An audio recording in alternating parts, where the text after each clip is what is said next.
Hey, yo. This is Detroit 313 Podcast. I'm talking to a young man in the city of Detroit. How you doing, man? Okay, I'm doing well. I'm managing. Let's put it like that. Because if I say okay, that wouldn't be accurate. What's your name? My name is Anthony. They call me Ant. I don't like Tony because Tony, is not an acquaintance of a nickname that I would like to utilize. How long you been out here? I've been out here 2 years and several months. How's Detroit? It's cold out here, man. It's beyond cold. It's beyond shivery. How's life been treating you? Life, a wake-up call. I can't pass the buck. The whole ideal about it is coming to terms with myself. When I come to terms with myself, I have to find out which steps that I am taking. Dancing with two left feet sometimes. I'm not on substances. I don't like to lose the natural functionability of my mind, especially being a military veteran, because I like to keep my faculties. That allows me to make the mental adjustments based on my encounters throughout this wilderness. And I appreciate the ideal of someone taking time and investing their energy into unheard voices. Well, that's what we do out here, man. It's basically like nobody will never know, and people don't understand or know because they never hear your voice. That's what my podcast is all about. It's all about, like, we need to hear y'all.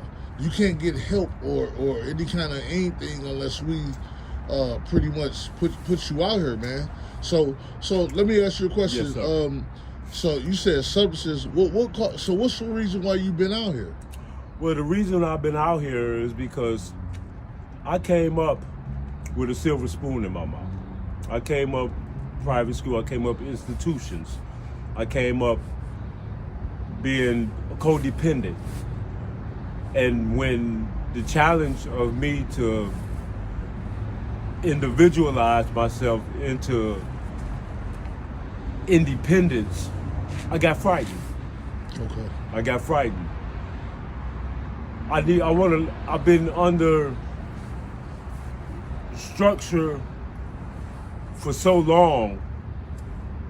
When they said, okay, here's the key to your house, here's the key to your car, manage your financial responsibilities to maintain a simplified living. You didn't know how to do it.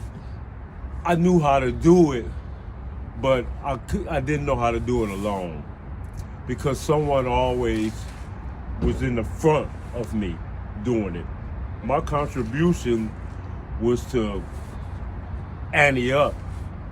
My contribution was to be in the position where I can complement the growth and the advance of a lifestyle.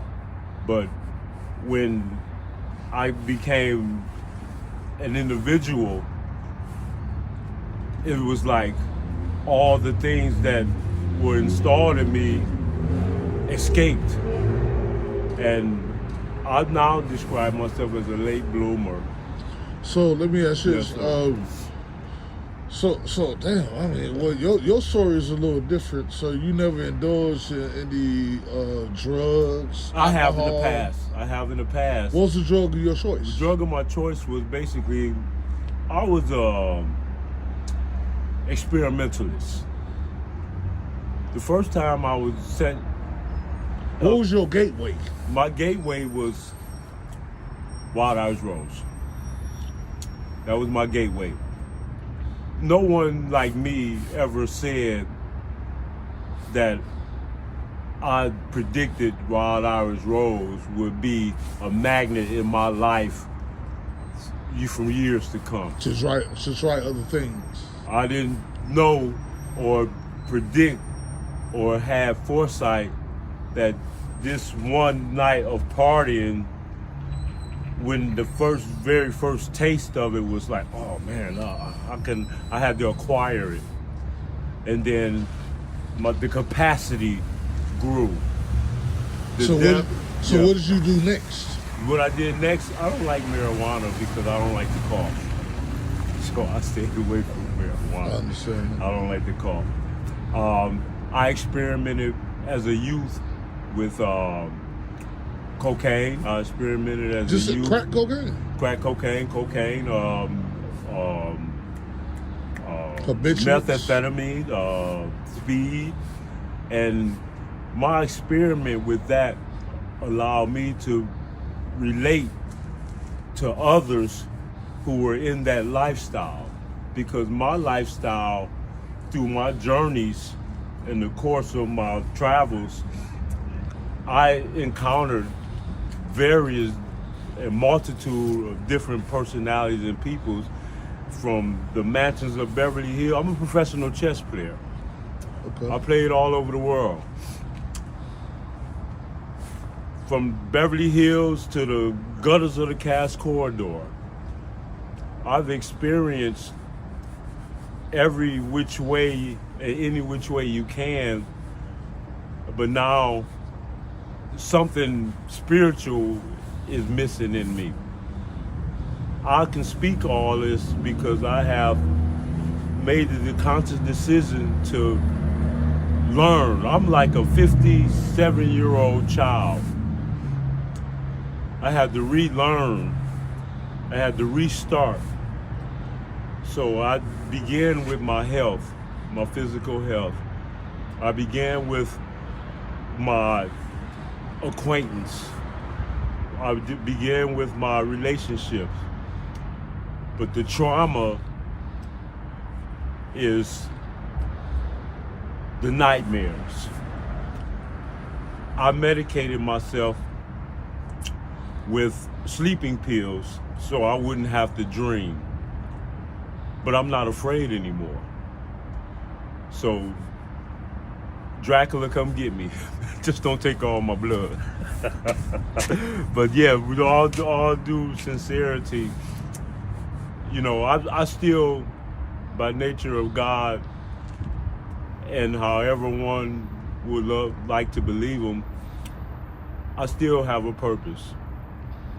You know, for Abraham and them to be 200, 300, 400 years old, and me being 57, I got about 250 years left to finally get it right. You know, unrealistically, but I wanna do what I failed at. I wanna learn to accomplish what I failed at.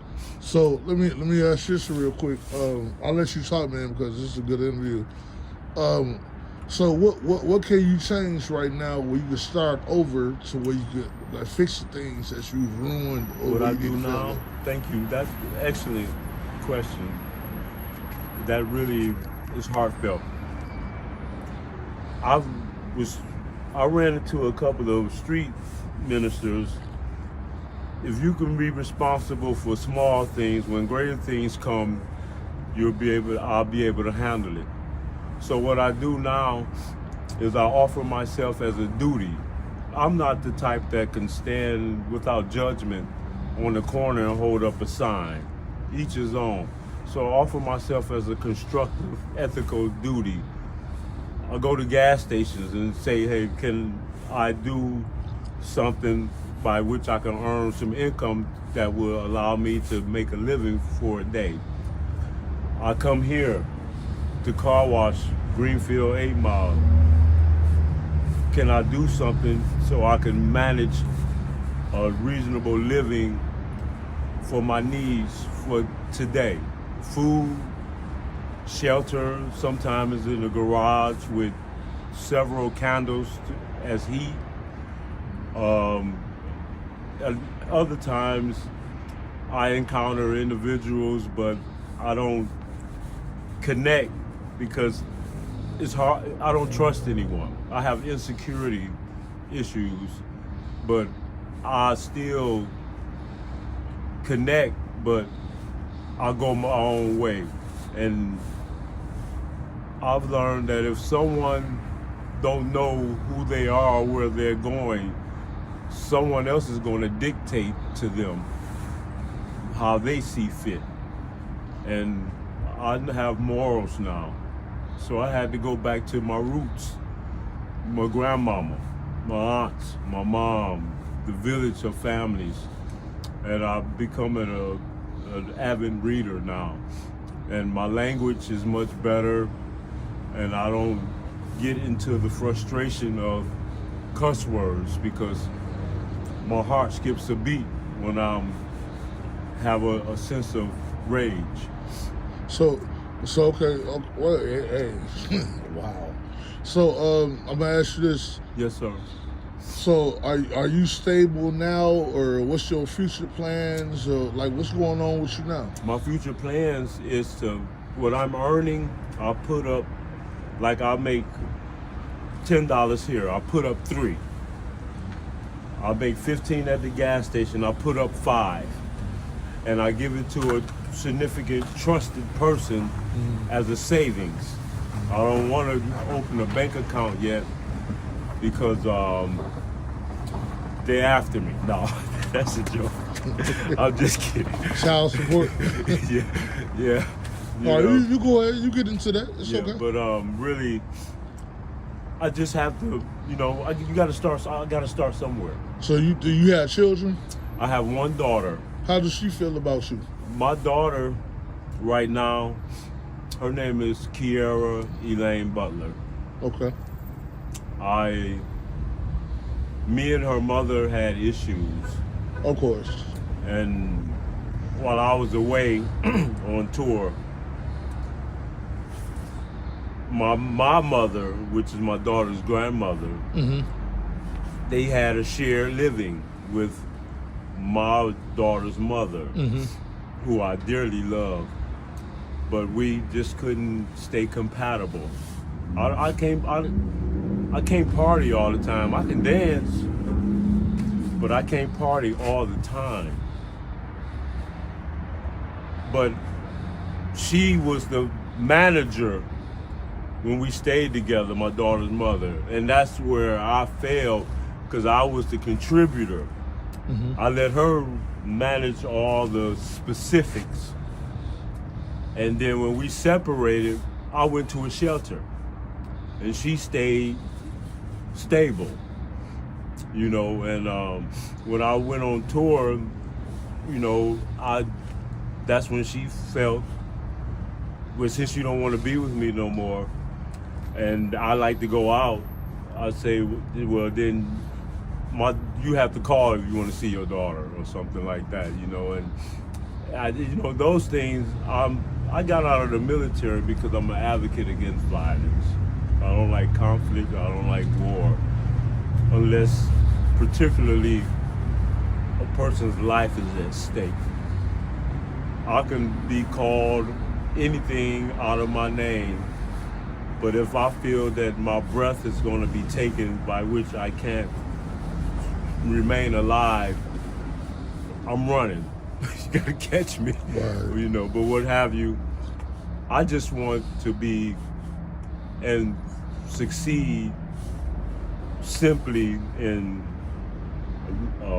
manageable residence.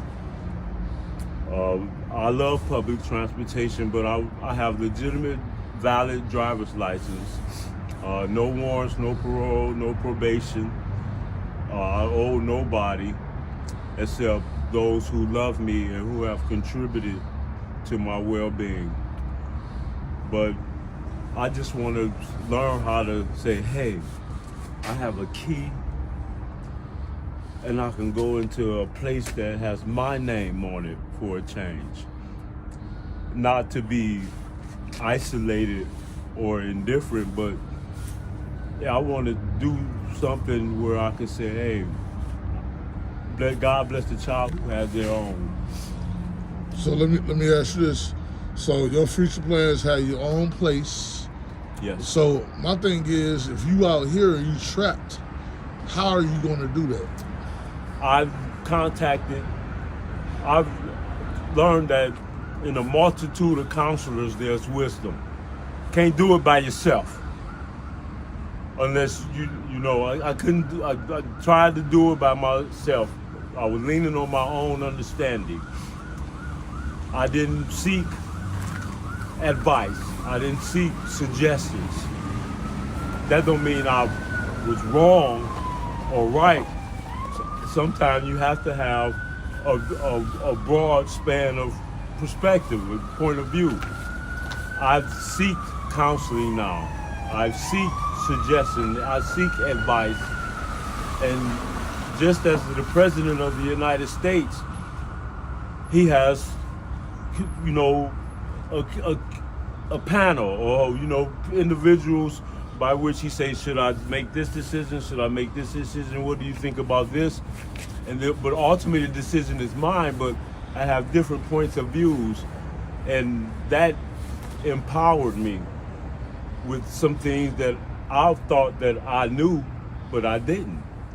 So and that empowered me. And that's pretty much, that's kind of educational.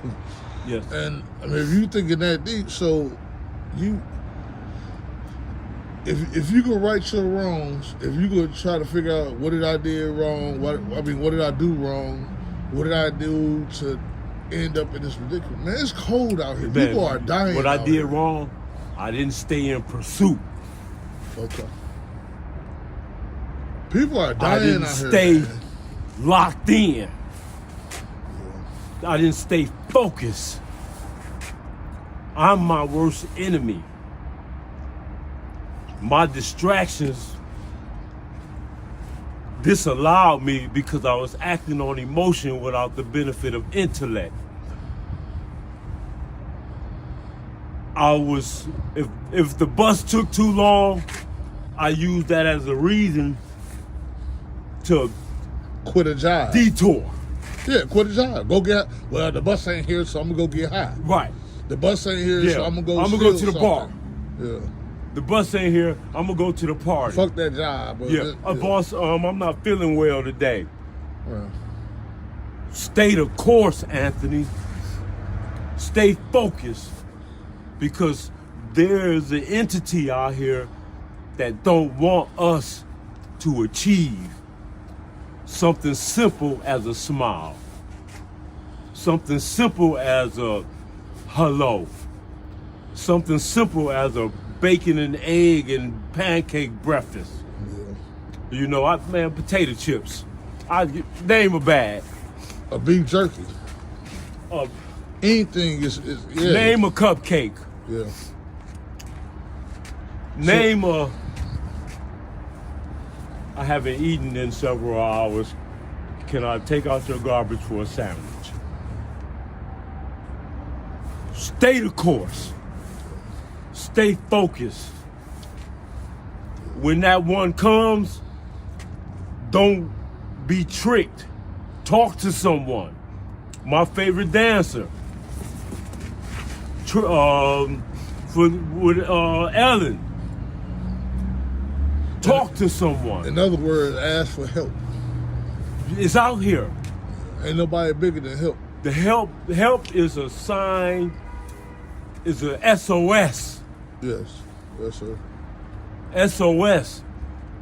Don't be prideful or too arrogant or hard-hearted not to ask someone even at a bus stop or someone that only God can appoint. Hey, man, listen, I'm bent out of shape right now. You never know if that's an angel, like this situation is just taking place right now. I'm nervous as heck, but I'll pull it up on you. I'm good. This man here has opened my heart, and this has been a spark to even make me want to just keep one foot in front of the other. Yes, sir. So my goal by May 14th is to be halfway or more realistically than where I'm at right now. Yes, sir. So we're gonna wrap this up, man. So if you had any kind of anything to say to these young dudes out here, the way how it is now in this world, man, say it. You don't have to be like this, because the frustration behind our misery is a facade for a simple pleasure that leads us back into the dungeon. Yes, sir. The dungeon of discontentment, hurt, pain. At the end of the day, it ain't nothing but us looking at ourselves in the mirror and said, damn, I thought she loved me. I bought her stuff, I gave her stuff, we did this, and now I don't have any money. She don't want to see me. Don't get caught up in the advertisement or the false belief of a relationship if you can't love ourselves first. I'm like Dennis Rodman. I'm getting ready to get married to me. You know, I think it'll reach. But no, that's crazy. Hey, but I just want, right now my whole ideal is my goal by May 14th, my birthday, before I turn 58. What year? 25? What? This year, 2025. Okay. I want to be halfway or more than halfway to where I'm at right now. We're going to check on you, because we everywhere, man. We all in the streets of Detroit. Yeah. Hey, what is it, 10 degrees right now, something like that? 5? I'm going to tell you, when you out here, yeah, you might as well be North Poleman. Yeah. Because my hand, I don't even have gloves on now. My hands ain't cold because the adaptation. You get accustomed to to and see, that is a trick. Yeah. That makes us want to last in an element that's not suitable for human nature. Yes, sir. Because the illnesses can come into play. My cells, my skin dry. I need, I'm almost like a dog. I have to moisturize myself with my saliva sometimes. So I'm resurfacing, reconciling myself to be humane. Yeah. Without judgment, because everybody sees it differently, but I don't want to make this choice, so I'm choosing differently, and it has already started. So that's why I've set a goal. So if I don't reach my goal, then there's no excuse, because I plan for it, because I don't want to stay in this situation. I don't want to stay in this predicament. I don't want to stay in this position.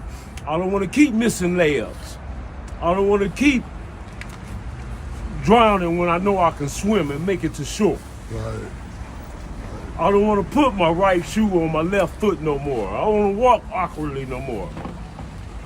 I want the VA to fix my tooth because I miss my smile. So I set a goal. And to fulfill that is to choose wisely and make changes and talk to someone. SOS. We ain't alone out here. SOS. This man here reached out and I've been reinvigorated. I didn't expect this, to leave and not encounter him and to continue to venture out. My calmness is laying down and say, what did I do today? No, God sent me here. I believe it. I wholly believe that. That's what I'm here for. I wholly believe that. For a message. You tell this message to these people out here. You tell this message to these people out here, man.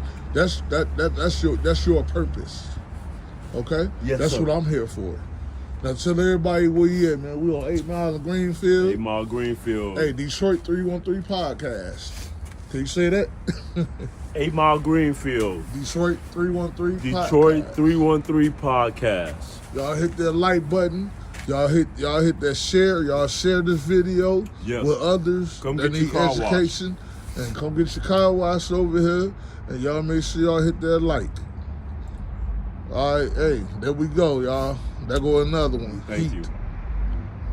Thank you, Detroit.